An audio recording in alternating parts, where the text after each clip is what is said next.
Hey everyone, Eric Nelson here once again, and thank you for tuning into my YouTube channel. For today, I am back with another book review on Rohini Sai's The Time Manipulator's Son. Now, I know that title sounds like an actual teaser, but believe me, it is quite relevant. And when you read the actual book, you will actually find out why. So the book doesn't center around this one alien family, but it actually begins with this alien family who lives in a place called the Upper World, which is actually an asteroid, and they live above another planet called Shispa, and they're in fear of their son's life because of one incident relating to the actual king's son. So, in order to prevent it from happening to their own son, the alien family decide to give their son to the supreme leader of Shispa, whose name is Philandamur. And and after they and after they give their son to that family, who by coincidence they recently lost a son within a few minutes after gaining another son from the one alien family. So yeah. But after they teleport back to the asteroid or the upper world, Demir is very resistant, but actually only gives in because of his wife. And after he agrees to it, and he was resistant because on the planet Shispa, it's considered to be real. What's the word? Uh, Taboo to have outsiders and not only live within the planet, but to even have, like family as outsiders. So and because since he's in the world of politics, he figured that it would ruin his political career. So then after his wife convinces him to keep Biddle, who is the name of the son of that alien family, they actually decide to rename him as Animar. And before I go any further, I just want to say that a lot of these names, if not 99.9% of these names, at least in my experience, I really couldn't pronounce well and I really couldn't read them well. But I'll just go ahead and say it. I still liked this book, so please don't let the confusion of names or the confusion of settings or the confusion of props, because you have to remember this: it's in outer space and it's in the future. So just so you know. So anyway, after they rename their son and they keep him for a while, and after he learns to speak and walk, they decide to homeschool him. Oh, and by the way, as a side note, his first homeschool teacher is actually named Professor Tudor. Nice. So so then after he's homeschooled for a while, his father Philandamer decides to actually take him under his wing into the world of politics, because he wants him to continue his legacy. Well, once he gets older, so he teaches him the planet's constant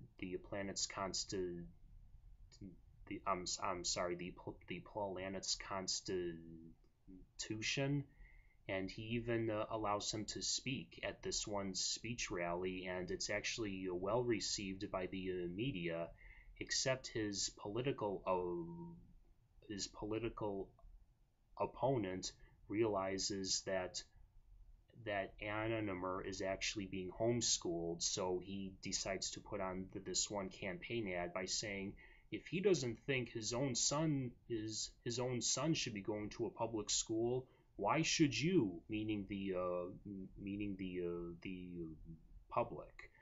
So then Philandemer caves in and he decides to send Animer to a public school where he meets a lot of young kids his age, including a couple of kids who actually have a couple of disabilities within that planet. I mean, like I know that and there's like one of them whose eye color are the same color, and in that planet, that's considered to be awkward. I mean, you're supposed to have a different color for each eye, and what I like about Rohini Sai's writing is that she introduces us to these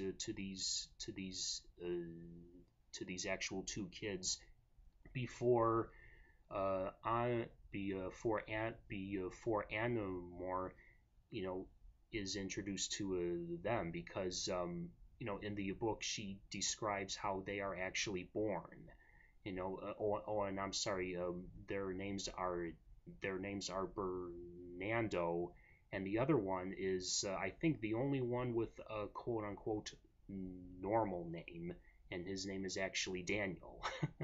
so and then after they become friends in the school, then it becomes more of a more of a story about bullying. And of course, as I said it in my other book reviews, I was the main target of bullying when I was in high school, because as you probably know, within this book review and in my other book reviews, I have a speaking problem. So as I was reading those pages where they were constantly bullied, and then of course within the media and the political field, it did hit home for me. And even if you haven't been even if you haven't been bullied, it still hits you, because we all have a sense of insecurity, and then when somebody sees that insecurity that we have, and people like to take advantage of it, well, it hurts. And of course, if anybody who's watching this has been the victim, who is actually currently the victim of being bullied, let me just tell you this right now. Anybody who likes to use your insecurity for their own pleasure, they have more insecurity than you actually do. So, so basically, I think that this book is, as I said, it's really great. It's very well written, not just with the actual characters, but I love how Rohini Singh is able to be so descriptive with the whole world that she has created. Like as I said, each person is supposed, or each alien, I should say, is supposed to have a different color eye, and the sky each day, the sky is a different color, and now you will find out why when you read the book. It's well worth the read, and it's not that long also. Oh, and I like the Hal-like character from the movie 2001: A Space Odyssey.